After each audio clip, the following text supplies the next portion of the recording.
Hello everybody, and I hope you're having a fantastic day. And in this video I'm coming back at you with another box spawn, well, gem spawn, and this time we're going to be talking about the box spawn. Okay, so let's get to it with the stuff they have in this box spawn and what's not. Okay, so first we're going to start off with the monster. It's a 37 cost, yay. Not really. I mean, I'm expecting there to be another tier of cost. I'm expecting them to add more cost eventually, but the way they did it makes no sense. First of all, we still have numerous of 40 cost dragons out, so what sense would it make to throw another extra cost on?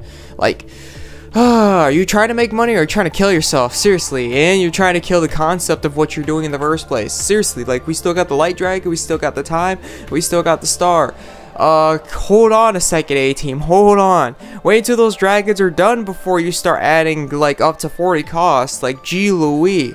I'm not complaining myself. It just doesn't make I mean, I'm complaining.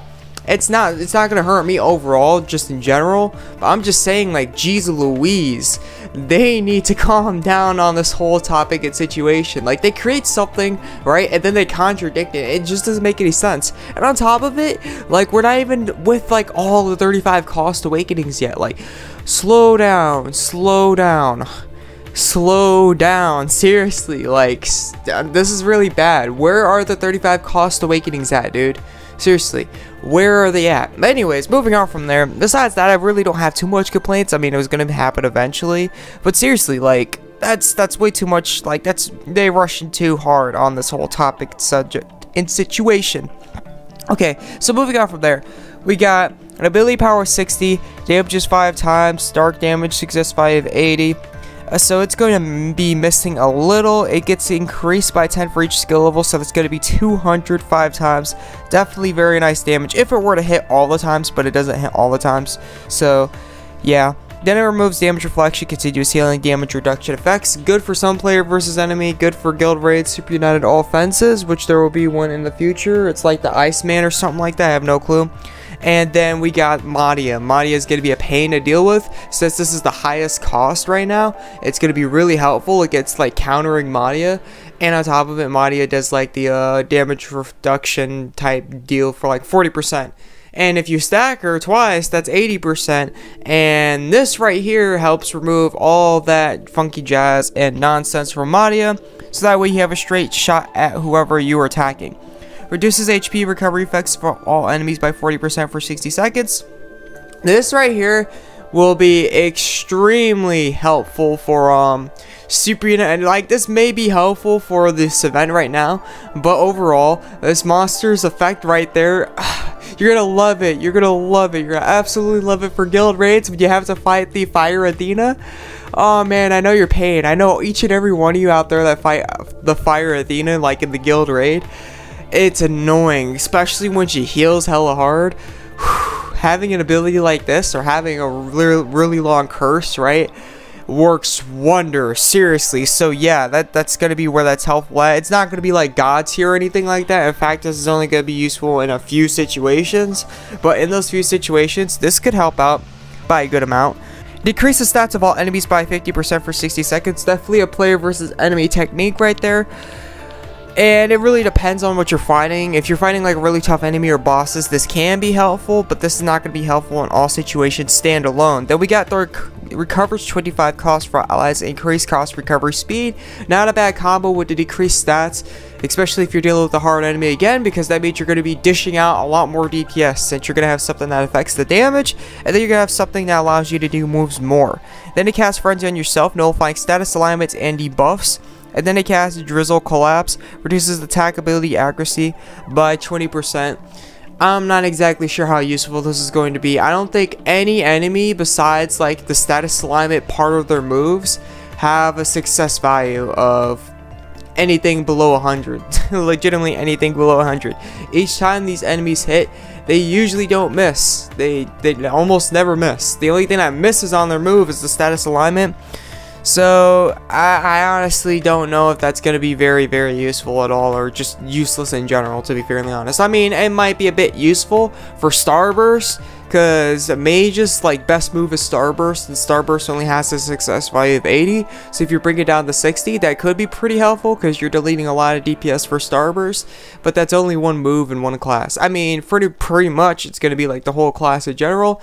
But there are moves that still do damage. Starburst isn't the only move that does damage. Starburst is like the best move all hands down that does damage. And in fact, if it hits 100% of the time, like if all of it hits, it does more damage than any archer move that's out right now, besides Linkage Arrow. But yeah, I'm not really sure how that's gonna play out. Maybe it's gonna be useful for mages and what's not, but again, that's only like one class of what's not. There's like 7 different classes, so yeah. That's pretty much what I gotta say about this monster and what's not. This monster is definitely not a bad player versus enemy monster. It's definitely not no top tier for sure, but it definitely can help get the job done for sure, and that's definitely where it's at. And on top of it, not a bad anti-Amadia counter, because it's 37 cost. 37 is not the highest for monsters besides the 40 cost dragons. And it's got the remove damage, the reflection, continuous healing, and damage reduction effects from all enemies. Keep in mind though, if you're looking for a 37 cost battle monster, now they're going to be a bit more common, and they already have like 2 in Japan, right? And I'm assuming on top of it, the one that's going to be for the 40 cost dragon is going to be 37 as well. So I'll type that right here, like in front of the screen, if it's true or not. Well, if it's true, I'm not going to type anything. If it's not true, I'll type it right in front of the screen. But yeah, that's pretty much to sum up the monster and what's so not. Player versus enemy, that's the only reason I would see using it. Might have good damage, might not. I mean, it really all depends. It's not going to be a board wiper for Colosseum, so I don't really see it being useful for that, except for that alone. I mean, it can be useful for Colosseum, but it's not going to be like super endgame useful. It's just going to be like above average or standardly useful, to be fairly honest. And yeah, that's pretty much it for this monster. Moving on to the gear, we got the Kokobo stuff right here. It has the Assault Blessing, so it pretty much, don't worry about the Stone God weapons anymore. They're done for good. I mean, they were already done for like good already, but now they have 2 different sets of weapons that can pretty much do what those weapons do. So yes, they are dead now. Rest in peace, Stellar God weapons, something that was pretty dang good when it first came out. Now not so good anymore, because they literally do the same thing. They legitimately do the same thing. Chance to massively increase physical or magical damage or healing abilities or whatever it is, and then it's got the cooldown ability reduced by 20. This has to activate. I didn't realize this before because I never had a piece, but this has to activate. This could be useful, to be fairly honest, but this has to activate for the ability 20% cooldown time to actually work. Other than that, it will not work like whatsoever for the ability cooldown time. It's not like a passive ability, like, okay, part of the ability has a chance to activate, then the other one's just activated throughout the whole scenario. No, like, this has to activate and what's not. It really all depends on the proc rate. I'm assuming the proc rate's not going to be extremely low. This is not an exclusive class ability in the first place, so the proc rate shouldn't be all too low, so this could be a useful ability. It's not going to be like top tier. It's not going to be like, if you miss this, you're going to die, or your opportunity is going to run dry, or what's not. It's definitely useful, don't get me wrong, but it's just not like top tier. So yeah, that's pretty much to talk about that. That's pretty much to sum that up and what's not. And they're 36 cost weapons, so like they're the highest weapons right now, so you're definitely going to get a lot off these. And compare these, like, if you have 34s fully infused, right, and you compare them to 35s, you might see a, I wouldn't say significant difference, but like, I'm gonna go back to my 35s, and then I'm gonna go to my 32s. As you can see right there, just having 3 fusions is a significant difference to this one having 4 infusions. That's legitimately nearly a 10k difference. It's like an 8 or 9k difference. I'm not exactly sure. But yeah, that's only like, what, 3 cost away? 32, 33, 34. Yeah, that's 3 cost away. The higher they make the cost, the more like of a power creep it's going to be, because we have our percentages on our Xeno weapons, right? And those Xeno weapons increase the flat stats. Like the flat stats getting higher is going to increase the amount it's going to be out of the percentages. So the higher the stats, the base stats, the more these percentages are going to give out of that whole thing. So that's pretty much how that's going to work out. And on top of it, you got percentages on your skill tree as well. Excluding the 6 ring class that's eventually going to come out, you got percentages on your skill tree as well.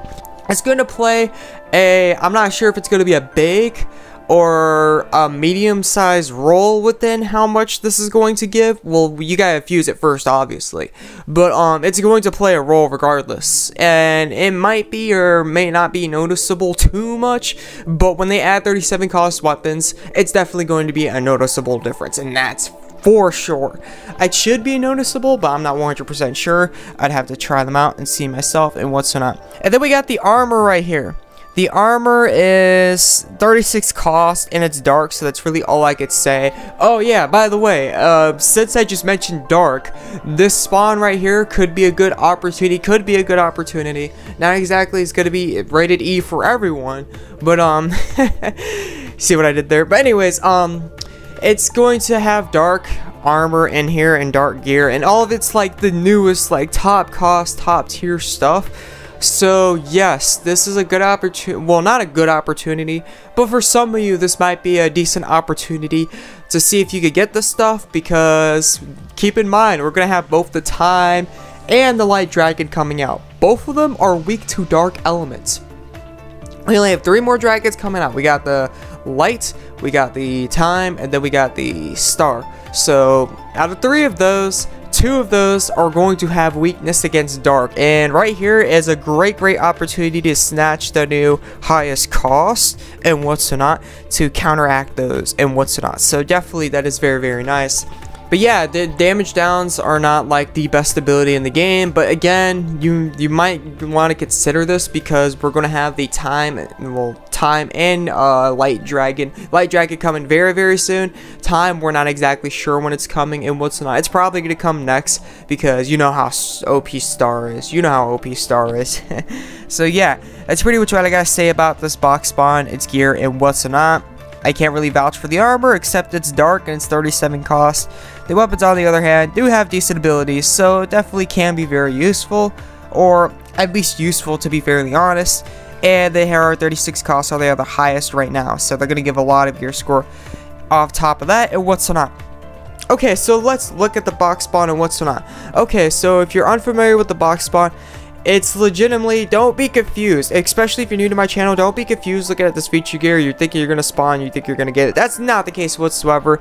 Down here, it shows you what they have and what's not in the box spawn. They have legitimately 700 prizes, and throughout the 700, only 19 are the feature gear. That's right, do the math if you don't believe me. Only 19 are the feature gear.